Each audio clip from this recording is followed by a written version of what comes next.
I really enjoy running the first module on the Aurora programme because there's a real sense of anticipation about what's going to happen, what's coming up, and who's in the room. There's an amazing buzz when you get all these women together for the first time. And the sense of potential in the room is a wonderful thing. You stand on the stage and have a look out at all the different faces and all the different expectations and experiences and skills and qualities. We get people from such different institutions with such different backgrounds doing such different jobs, and yet here they all are together, and there's a real opportunity to talk to as many people as you can, to listen to other people's experiences and to learn such a lot from each other is one of the highlights of the programme. So it's great to be kicking it off. And I start from the leadership perspective right from the off. For me, this is definitely all about leadership. Whatever the job is that you're doing, whatever your position in the institution, you all have an opportunity to make a difference. And that, for me, is leadership. In terms of the elements of the day, it's broken down into three parts, really. You think about identity.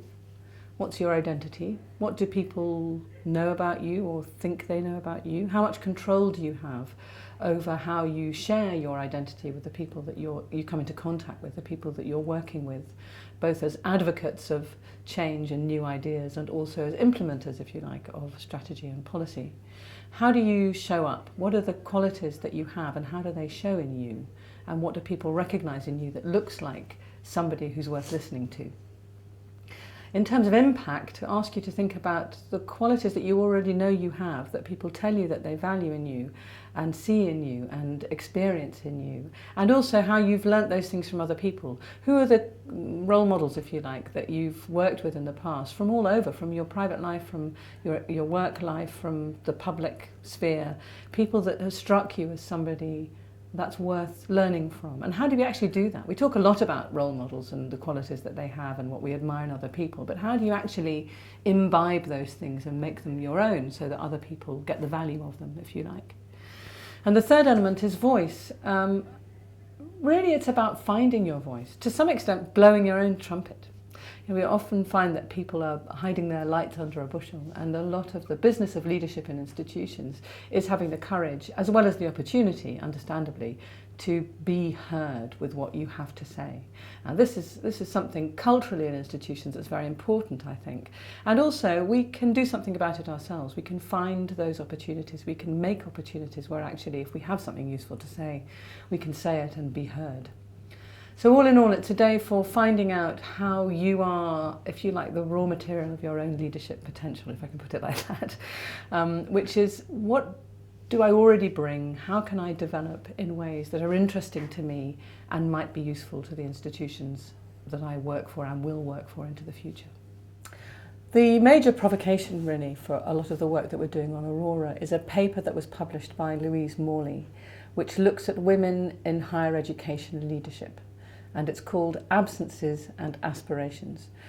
In a way, it's quite tough reading because she flags up what most of us already know, which is that culturally and systemically, women struggle to, I don't want to say succeed, because I think we all can succeed and be recognised in anything that we do, but we also know that there is a hierarchical recognition of what success looks like in terms of leadership, and that women are not established or recognised in that hierarchy, if you like, of authority.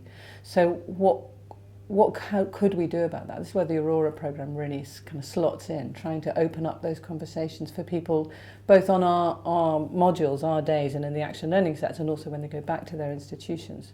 So it's very important, I think, that everyone has had a look at that, because a lot of the questions that we will be raising all the way through the programme are contained in that document. There's a TED talk that I really advise you to, which is not very long, by an American woman called Amy Cuddy, who was looking at, I don't want to give the whole game away because I'd like you to watch it, but it's really about how we fill up space. How do you fill up all the space that's available to you in order to really be heard and seen and have an impact? It's quite contentious, so a lot of you may watch it and not agree with it, but I still would like you to watch it because I find it very interesting, and certainly the feedback that we've had from people this year has been very interesting and quite entertaining around that.